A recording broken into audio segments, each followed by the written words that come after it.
مقروض کو مہلت دینا یا اس کو معاف کرنا، دونوں ہی اسلام میں بہت پسندیدہ ہیں۔ اب دیکھیں کہ اسلام کا جو مزاج ہے وہ لینے کی لالچ رکھنے اور لینے کی طرف نظر جمانے کی بجائے دینے کی طرف ہے۔ وَمِمَّا رَزَقْنَاهُمْ يُنْفِقُونَ، جو بھی ہم نے ان کو رزق دیا ہے اس میں سے وہ خرچ کرتے ہیں، دیتے ہیں۔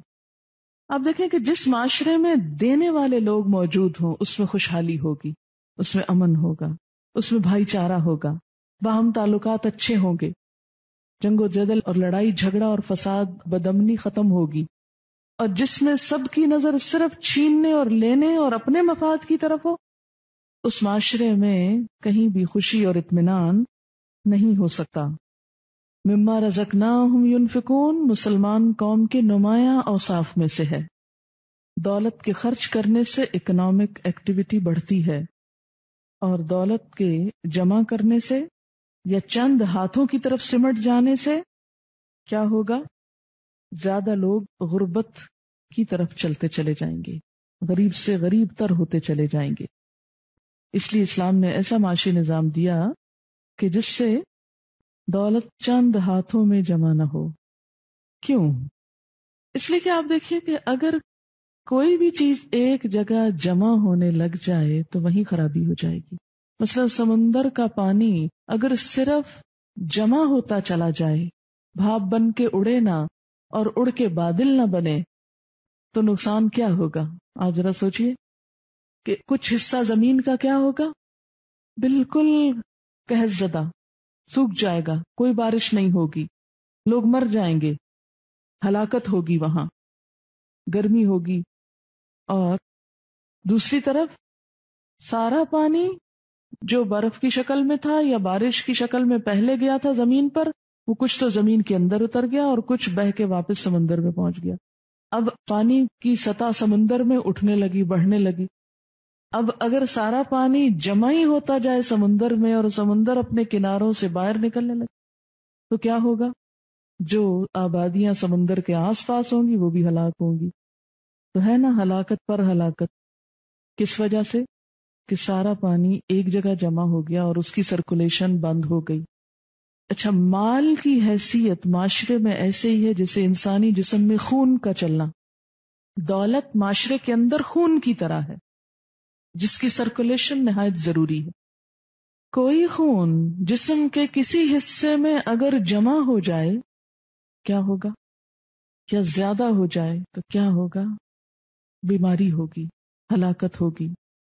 کہیں ایک جگہ جم جائے یا پریشر زیادہ بڑھ جائے، دونوں صورتوں میں ہلاکت ہے۔ اگر وہ پراپر سرکولیشن پورے جسم کو ملتی رہے تو آپ ایکٹیو رہیں گے اور بہت متحرک اور بہت اچھے کام کر سکیں گے۔ مثلا دماغ کو خون کی سپلائی نہیں ہو رہی یا جسم کے کسی حصے میں رک گئے تو کیا ہوگا؟ آپ بیمار پڑ جائیں گے، آپ کام نہیں کر سکیں گے۔ تو جس معاشرے کے اندر دولت چند ہاتھوں میں جمع ہو جاتی ہے اور سارے معاشرے میں سرکولیٹ نہیں کرتی، سب سے نہیں گزرتی، ہر جگہ نہیں گھومتی، وہاں وہ معاشرہ بیمار ہو جائے گا، سروائیو نہ کر سکے گا، اس میں طرح طرح کی بیماریاں، بلائیں پھوٹ پڑیں گی دولت کے ایک جگہ جمع ہونے کی وجہ سے۔ تو جب کوئی شخص محض اپنے پیسے پر پیسہ کمانے لگتا ہے، کسی کو پیسہ قرض پر دے کر اس پہ فائدہ اٹھانے لگتا ہے، تو ایسے میں وہ دراصل ضرورت مند انسان سے فائدہ اٹھا کر اس کا مال بھی کھینچنے لگتا ہے، کیونکہ وہ زائد مال اس سے لے رہا ہوتا ہے۔ اب کیا ہوتا ہے کہ ضرورت مند اور ضرورت مند ہو جاتا ہے اور مالدار ہو جاتا ہے۔ دولت کی سرکولیشن سارے معاشرے میں ہونے کی بجائے چند مخصوص مالدار افراد کی طرف اس کا فلو زیادہ ہو جاتا ہے۔ اس سے معاشرے کے اندر ناہمواری پیدا ہوتی ہے۔ صدقات سے کیا پیدا ہوتا ہے؟ خوشگواری آتی ہے۔ جن کے پاس ہوتا ہے وہ جب ان کو دیتے ہیں، جن کے پاس نہیں تو اس سے ان کی قوت خرید بھی بڑھتی ہے اور اس سے بزنس فلرش کرتا ہے۔ مارکیٹ کے اندر خریدار زیادہ بڑھ جاتے ہیں، جبکہ سود میں دولت صرف چند ہاتھوں کی طرف سمٹنے لگتی ہے، اس کی طرف اس کا فلو ہو جاتا ہے، تو خریداری کی قوت عام معاشرے میں کم ہو جاتی ہے، صرف چند مخصوص لوگوں کے پاس رہ جاتی ہے۔ نتیجہ یہ ہوتا ہے کہ اس معاشرتی ناہمواری کی وجہ سے اس کا اثر بزنس پر بھی پڑتا ہے اور اس کے علاوہ لوگوں کے دلوں پر بھی پڑتا ہے۔ جب غریب غریب ہوتا چلا جائے گا اور امیر امیر ہوتا چلا جائے گا تو معاشرے میں ناہمواری بہت ہوگی، جس کے نتیجے میں خوف اور غم دور نہیں ہوگا بلکہ خوف اور غم بڑھ جائے گا۔ اس میں آپ دیکھیں کہ ایک تو غریب اور امیر کے درمیان ایک نفرت، ایک عداوت، ایک اختلاف، لڑائی جھگڑا، فساد کی کیفیت، بدامنی، چوری، ڈاکہ، قتل، یہ سب کچھ آئے گا۔ پھر آپ دیکھیں کہ جن کے پاس مال زیادہ ہو جاتا ہے وہ کچھ اور الگ مصیبتوں اور خرابیوں کا شکار ہو جاتے ہیں۔ ایک تو دونوں طرف، یعنی غریبوں کے اندر ایک ری ایکشن پیدا ہوگا، وہ امیروں کو نشانہ بنائیں گے اپنا۔ دوسرا، جن لوگوں کے پاس مال جمع ہو جائے گا زیادہ، آپ دیکھیں کہ بہت سے لوگ نہایت شریف اچھے لوگ ہوتے ہیں، لیکن عموماً آپ نے اپنے خاندانوں میں یا ماحول میں ایسی مثالیں دیکھی ہوں گی کہ جو ہی مال زیادہ آنے لگ گیا خرابیاں بھی زیادہ ہونے لگ گئی، ساتھ ہی بہت سی حرام چیزیں بھی چلی آئیں، بلکہ حرام چیزوں کی کثرت ہوتی ہی مال کی کثرت کی وجہ سے ہے۔ شراب بھی وہی افورڈ کر سکتا ہے جس کے جیب میں پیسہ ہو اور ایکسیسو منی ہو، اور پھر خصوصاً معاف کیجئے جب پیسہ بھی حلال کا ہو تو اس سے شراب خریدنا مشکل ہے اور خریدنے کو دل بھی نہیں چاہے گا، لیکن جب وہ سود کا پیسہ ہو، مثلا حرام پیسہ حرام ہی جگہ پر لگانے کے قابل ہوتا ہے۔ ناپاک چیز سے کبھی پاکی نہیں پھوٹ سکتی، خیر اور بھلائی نہیں عام ہوتی، وہ بے برکتی اور غلط چیزوں میں ہی استعمال ہوتا ہے۔ لہذا جب حرام کا مال آتا ہے وہ حرام جگہوں پہ لگتا ہے، جس سے بے چینی بڑھتی ہے، بے اطمینانی عام ہوتی ہے، آپس میں نفرتیں اور عداوتیں بڑھتی ہیں۔ اب دیکھیں کہ مثلاً ایک خاندان تھا جو ایک معتدل حد تک کما رہا تھا، زکوٰۃ دے رہا تھا، صدقہ خیرات دے رہا تھا، آپس میں خاندان کے اندر محبت اور پیار تھا۔ جو ہی ان میں سے کسی ایک نے ایسا کوئی کام حرام کا شروع کیا، مال زیادہ آیا، بہن بھائیوں سے کٹ گیا، حرام کی کثرت ہو گئی، حرام چیزوں میں انوالو ہو گیا، پھر آپ دیکھیں کہ شراب کے ساتھ دوسری عورت بھی آ گئی۔ جب پیسہ کم ہوتا ہے تو عموماً دوسری طرف نگاہ کم اٹھتی ہے، اور عموماً کیا ہوتا ہے پھر حرام حلال کی تمیز بعض اوقات اٹھنے، یہ میں یہ نہیں کہہ رہی کہ نعوذ باللہ سب ایسا کرتے، یعنی ان چیزوں کا احتمال حلال کے دائرے میں نہ ہونے کے برابر یا کم سے کم ہوتا ہے۔ یہ چیزیں یعنی ایک حرام بہت سے حرام اور غلط کاموں کو جنم دینے کا سبب بنتا ہے۔ تو جتنا مال بڑھتا جاتا ہے تو ہوس بڑھتی جاتی، اتنا ہو گیا اب اتنا اور ہو جائے، اتنا اور ہو جائے، ساری توجہ صرف اس کے اکٹھا کرنے پر، وہی پاگل پن ہو جاتا ہے۔ باولا شخص جسے اپنی کیئر بھول جاتا ہے، بال بچوں کی بھول جاتا ہے، اسی طرح حرام کے ذرائع سے بہت مال اکٹھا کرنے والے خود اپنی ذات کی، اپنی بیوی، اپنے بچوں، اپنے خاندان، ان تمام سے غافل ہو جاتے ہیں۔ وہ سمجھتے ہم نے مال دے دیا، پیسہ دے دیا، اب یہ محبت کے بھی بدل ہو گیا اور باقی سب چیزیں بھی اسی سے پوری ہو جائیں گی۔ تو وہ جو انسان کو انسان سے محبت اور ہمدردی اور شفقت ملتی ہے، اس کی جگہ مال سے پوری کرنے کی کوشش کی، جو بالکل ہی الٹ ہو گیا سب کچھ۔ پھر آپ دیکھیں کہ حرام کے مال سے جو صدقہ دیا وہ قبول نہیں، اگر وراثت میں چھوڑا تو جہنم کا توشہ لے کے مرا انسان۔ تو حلال کا اثر نسلوں تک جاتا ہے، اسی طرح حرام کا اثر بھی نسلوں تک جاتا ہے، نسلیں متاثر ہونے لگتی ہیں اس سے۔ تو بات میں یہ کر رہی تھی کہ جب مال ایک جگہ جمع ہو جاتا ہے تو اس سے خرابی ہونے لگتی ہے بہت سی۔ پھر آپ یہ بھی دیکھیے ساتھ کہ مثلاً آپ کھانا کھاتے ہی چلے جائیں اور جو ویسٹ ہے اس کا وہ جسم سے باہر نہ آئے تو کیا ہوگا؟ کوئی ایسا مریض کہ جو صرف کھائے اور اس کا سسٹم کام نہ کرے کہ جس سے اس کے ویسٹ مادے باہر جا سکیں، ایسے شخص کی تکلیف اور مصیبت کا آپ اندازہ کر سکتے ہیں۔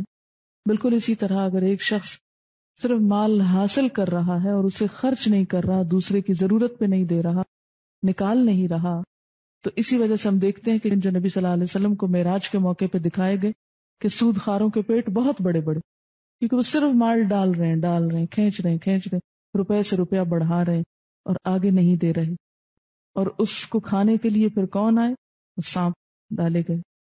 اس کے برعکس جو شخص مال کو حلال طریقے سے کمائے، اپنی ذات پر بھی خرچ کرے، دوسروں پر بھی خرچ کرے، اور فرض کے علاوہ، صدقات کے علاوہ مقروض کو قرض بھی دے، اور اگر مقروض قرض واپس نہ کر سکے تو اس کو صدقہ کر دے، اس کا کیا اجر ہے، کیا جزا ہے؟ حضرت ابو قتادہ فرماتے ہیں کہ جس شخص کو یہ بات محبوب ہو کہ اللہ تعالیٰ اسے قیامت کے دن کی سختیوں سے نجات دے، اسے چاہیے کہ تنگ دست کو مہلت دے یا اسے معاف کر دے۔ صحیح مسلم کی روایت۔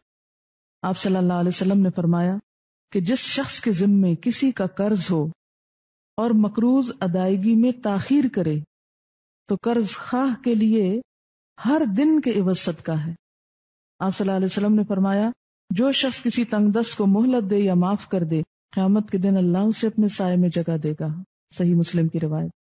اور اسی طرح اگر مقروض جو ہے تنگ دست ہو یا قرض خواہ زیادہ ہو تو اسلامی عدالت قرض خواہ یا قرض خواہوں سے مہلت دلوائے یا قرض کا کچھ حصہ معاف کرائے گی۔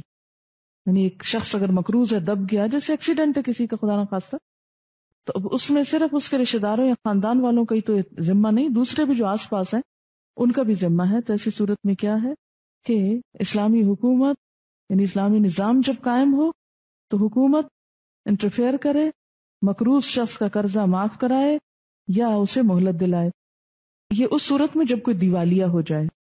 حضرت ابو سعید کہتے ہیں کہ نبی صلی اللہ علیہ وسلم کے زمانے میں ایک شخص کو پھل کی خرید و فروخت میں نقصان ہوا اور اس کا قرضہ بہت بڑھ گیا۔ آپ نے لوگوں سے فرمایا اس پر صدقہ کرو۔ لوگوں نے صدقہ کیا، پھر بھی اتنی رقم نہ ہو سکی جو قرضہ پورا کر سکے۔ آپ صلی اللہ علیہ وسلم نے قرض خواہوں سے فرمایا جو کچھ تمہیں ملتا ہے لے لو اور تمہارے لیے یہی کچھ ہے، یعنی اور نہیں دے سکتا یہ۔ یعنی حکومت جبرن بھی معاف کروا سکتی ہے اگر ایک شخص بالکل ہی پس کر رہ جائے اپنے قرضوں میں۔ حضرت عبداللہ بن کعب کہتے ہیں کہ میرے باپ کعب بن مالک نے عبداللہ بن ابی حضرت سے مسجد نبوی میں اپنے قرض کا تقاضا کیا، دونوں چلانے لگے۔ انسان تھے نا، آپ صلی اللہ علیہ وسلم اپنے حجرے میں تھے، ان دونوں کی آوازیں سنی تو آپ حجرے کا پردہ اٹھا کر برآمد ہوئے، کعب کو پکارا۔ کعب نے عرض کی حاضر یا رسول اللہ صلی اللہ علیہ وسلم۔ آپ نے اشارے سے فرمایا آدھا قرض چھوڑ دو۔ کعب کہنے لگے یا رسول اللہ صلی اللہ علیہ وسلم میں نے چھوڑ دیا۔ پھر آپ نے ابو حضرت سے فرمایا اٹھ اور اس کا قرض ادا کر، یعنی آپ نے کچھ معاف کرا دیا اور کچھ ادا کرنے کو کہا۔ پھر اسی طرح اگر کوئی قرض خواہ مقروض کے ہاں اپنی چیز بے جنسی ہی پالے تو وہ اس کی ہوگی، یعنی پیسے کی بجائے اگر کوئی دوسری چیز اس کے عوض مل رہی ہو تو وہ بھی لی جا سکتی ہے، یعنی جسے آپ کہتے ہیں نا قرض کرنا۔ لیکن کچھ چیزیں قرض کرنے سے منع کیا گیا ہے، مثلا رہنے کا مکان جس میں وہ شخص واقعی خود رہ رہا ہو، اس کو نکال کے اس کا مکان قرض نہیں کیا جائے گا۔ اس کے اور اس کے اہل خانہ کے پہننے کے کپڑے، تاجر ہے تو اس کے کچھ تجارت کا سامان، اور اگر صنعت حرفت میں ہے تو اس کے کچھ اوزار، اور گھر والوں کے کھانے پینے کا سامان۔ یہ بھی کیوں؟ اس لیے کہ آخری حد پر بھی جا کر انسانی ہمدردی کو نہ بھولو، کسی کو ننگا نہ کرو، اس کو بھوکا نہ چھوڑو، اس پہ ظلم نہ ڈھاؤ، مسلمان کا بھائی ہے۔ پھر فرمایا واتقوا یوما، ڈرو اس دن سے۔ کس دن سے؟ قیامت کے دن سے۔